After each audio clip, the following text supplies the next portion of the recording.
I really wanted to be home, and I wanted my children to grow up and have similar experiences as I did. Home is your own private piece of heaven. I know that if I go away and come back, there's gonna be a place for me here.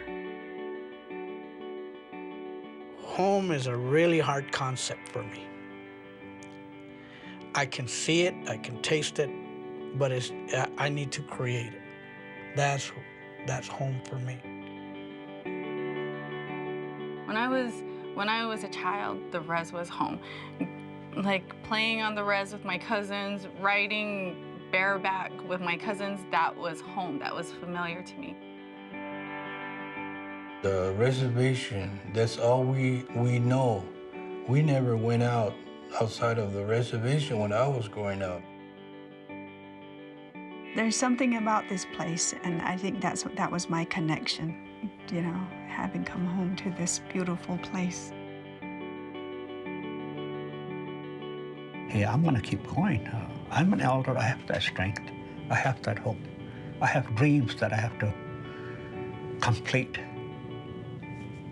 That's my hope. No matter where you stand,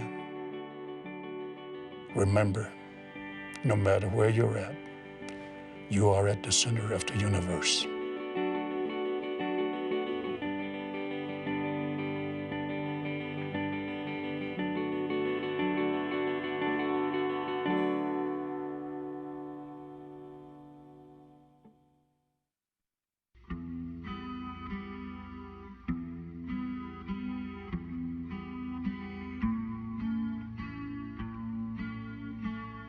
I had my dad, when I graduated from high school, I had my dad sit me down and talk to me and said, "There's nothing here. You know, go off, go to school and make something of yourself.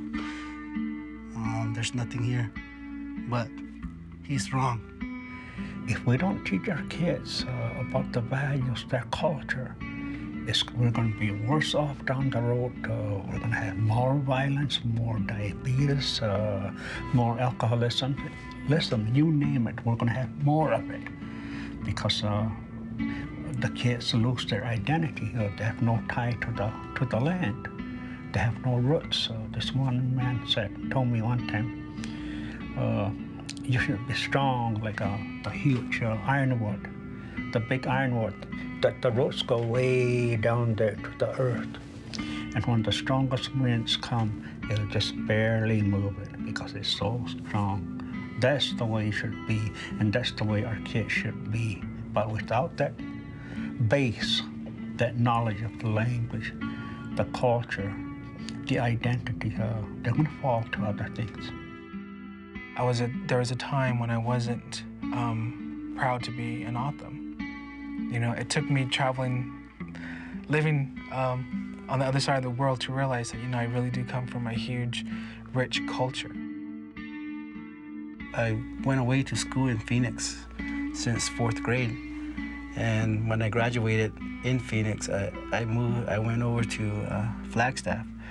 And I was, you know, with these Navajos, Apaches, and Hopis, and they knew their language. And I'd be with my Indian friends, and some of them would be all Navajos, and I'd be in the room and they'd be talking Navajo to each other. Then they'd ask me, say, "Hey, Nolan, so how do you say this in O'odham?" And I didn't know, I can't speak O'odham. Or, you know, what are you guys about? You know, what do you guys do? What? And then I said, "I know we're farmers, but I don't know." And then they say, "Oh, you're a cheap Indian. You know, what kind of Indian are you? You're O'odham, but what can you tell us?" So that really hurt me. I'm concerned about the next generation because I hear so much English now with the little ones in my village. Well, probably all over the reservation. You know, the next generation is really going to be different if we do nothing about our language situation. With the saguaro harvest, there's songs that you sing before you go out and pick. You know, there's a blessing that you do. There's ceremonies that you do before you even go out and pick the first fruit. I think you tell them what you were taught, And I think as you grow up, you don't see the importance, but there's a point in your life that you look back and you remember what your elders told you. Yeah, when I do that, I'm gonna do that, bring my kids out here, teach them everything about this, tell them how the way is, how I learned it. I'm not gonna let them live like the way I lived when not knowing how to do this, barely learning my way.